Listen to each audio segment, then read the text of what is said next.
Hi guys, Jimmy McIntyre here. I'm packing for the Isle of Skye right now, which is a beautiful island off the west coast of Scotland. It's about 8 hours drive from here. And it's somewhere I've wanted to shoot for a while, and it holds a special kind of significance for me because a few years ago, my wife and I went there for a 10-day shoot. And after only about 24 hours, I got a phone call off my sister saying that my dad had fallen ill. So we drove home straight away, and unfortunately he passed away a few days later.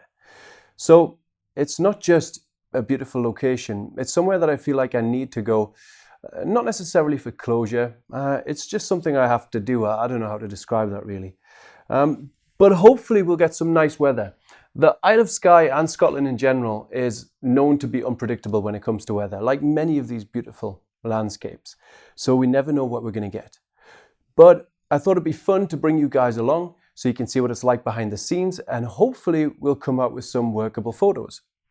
I'm also recording a video course there, which is going to show people how to shoot in the field, how to shoot landscapes, seascapes, interior shots, panoramas, vertiramas, and there'll also be some post-processing at the end of the course as well. So hopefully we can come up with some good material, and I hope you enjoy the journey.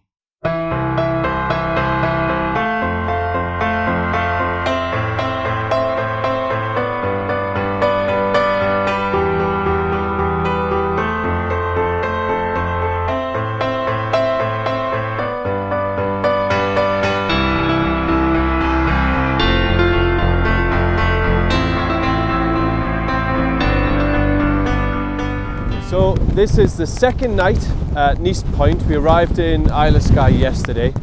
It's just as beautiful as I remember it being, just as windy and rugged, and the roads are just as windy.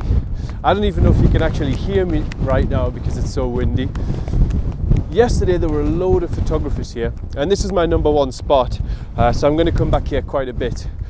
And when we arrived, it was a beautiful blue sky, just a few clouds, nothing too dramatic, but it got better and better. And then there was quite a beautiful sunset, but unfortunately that was just a little bit out of the frame. So where I was shooting, it was a little bit flat. I'm stopping here because I can't actually walk, the wind's so strong. So I've come back today. I didn't get a great photo yesterday. I tried to get some long exposures. You can see what it looked like actually here. You can see we got some nice sun in the foreground and some nice smooth water, but just nothing happening in the sky, sadly. So I'm back for day 2. I don't think anything's going to happen because it's pretty much a blanket grey sky. No sun today. But we've got another 8 nights to get it right. And you just never know with the Isle of Skye.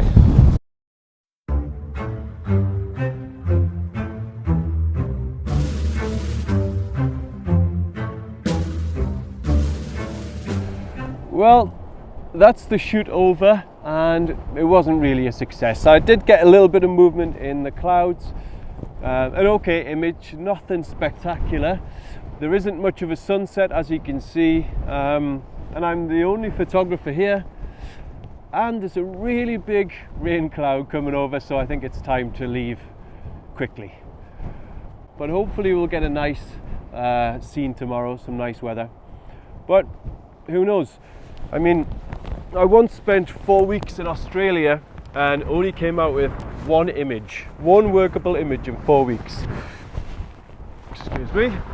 So, you know, this is the life of a photographer. Sometimes it works out well, sometimes it's terrible, but it's always an experience anyway. So I'll see you tomorrow. Me again, day 3 in Neast Point. It's a nice clear sky, not very good for photographers, but great for tourists.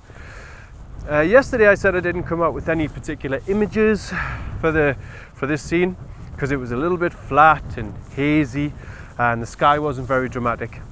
But when I got home, I saw the raw files, I experimented with them in Photoshop with Raya Pro and Instamask, and actually I'm not too disappointed with the image. It's not exactly what I wanted to come out with, but it captured the slow moving clouds, captured some nice movement in the water, and the overall scene has, I would say, a little bit of mood in there, which is the most important thing. I'm going to persevere. I'm still going to try and capture this image here, you know, something with a bit more colour and a little bit more drama. But if I don't get it, I'm not going to be completely disappointed, because that isn't a bad photo. However, there are other scenes that I'd like to shoot while I'm here, so if it doesn't work out tonight, I might try somewhere else tomorrow. We'll see.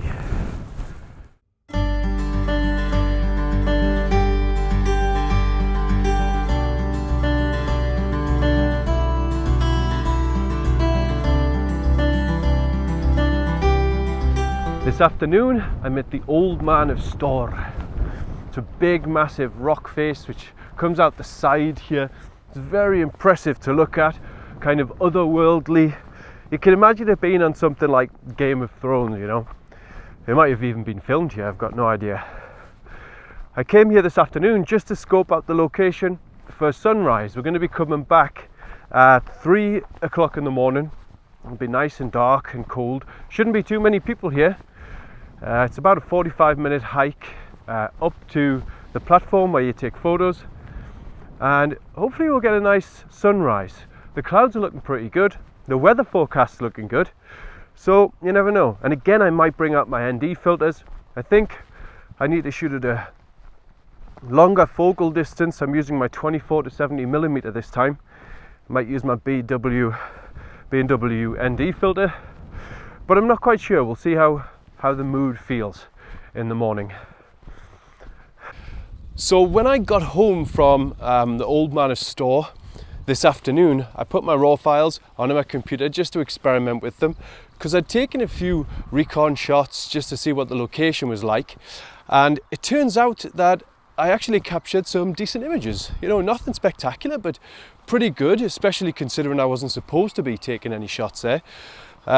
I took long exposures for the sky and just a normal exposure for the foreground, and I blended them. By the way, I'm at Donnan Castle, which is absolutely gorgeous. I've been here before and it's spectacular, and I plan on recording a video here, so hopefully that'll go okay. Now I'm just going to go over here and I'll tell you about the post-processing I used to create this Old Man of Skye image.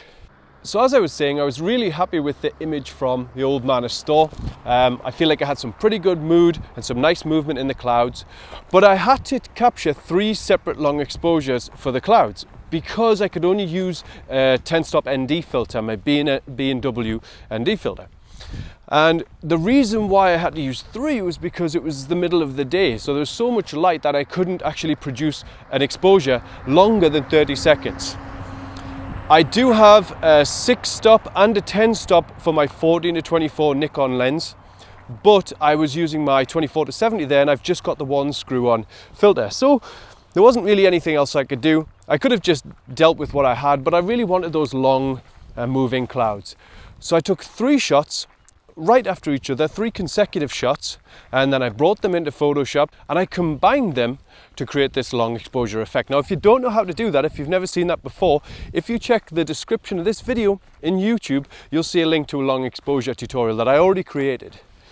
Now, for the foreground, I just had to tweak that a little bit, prepare it for exposure blending, just like the long exposure images, and then I blended them using Raya Pro's Apply Image very quickly, very easily really.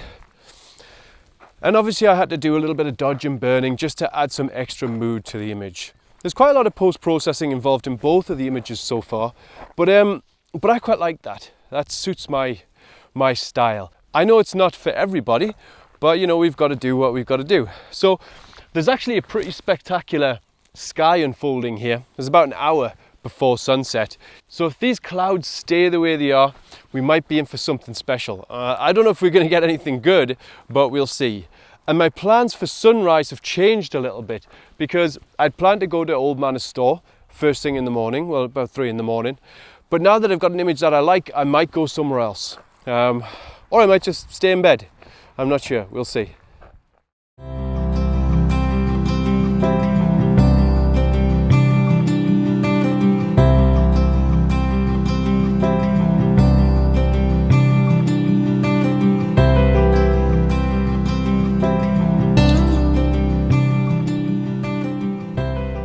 Last night and today I decided to change my plans for Skye. My shooting's gone reasonably well, got some images that I'm quite happy with, and I've actually been recording videos for a course I'm doing, which hopefully I'll be releasing at the end of July. And this is a course on how to shoot lots of different scenes, including seascapes, landscapes, panoramas, vertiramas, and there'll be some bonus post-processing tutorials in there too. And since the video recording has gone really well and the photos have gone reasonably well, I'm going to change my itinerary, and I'm going to leave Skye 5 days early. No, sorry, 4 days early. And instead I'm going to go down and shoot the Northumberland coastline, which is absolutely stunning, rugged, and hopefully we'll get some nice scenes down there as well. But fingers crossed the weather's a little bit better down there. We've got a beautiful day today, but it's been hit and miss here, which I suppose is what you expect from the Scottish Highlands. But this is the first video I've done behind the scenes that I've put on YouTube, and I hope you've enjoyed it. I hope it's given you a little bit of insight into the type of things that I do when I'm traveling, or how often I go to certain locations. I'm hoping to do some more, maybe focusing more on how I choose to compose my images, why I choose the settings I do in camera, and maybe just to give you more of an idea of what I do on a day-to-day basis. I don't even know if that's something you're interested in. Maybe you are, maybe you're not. But either way, I hope you found this entertaining or, I don't know, enjoyable, informative. Any of those three would be great. If you would like to see more videos like that, please just let me know in the comments box below, and I'll see what I can do about that. In the meantime, thank you very much, and I'll see you next time.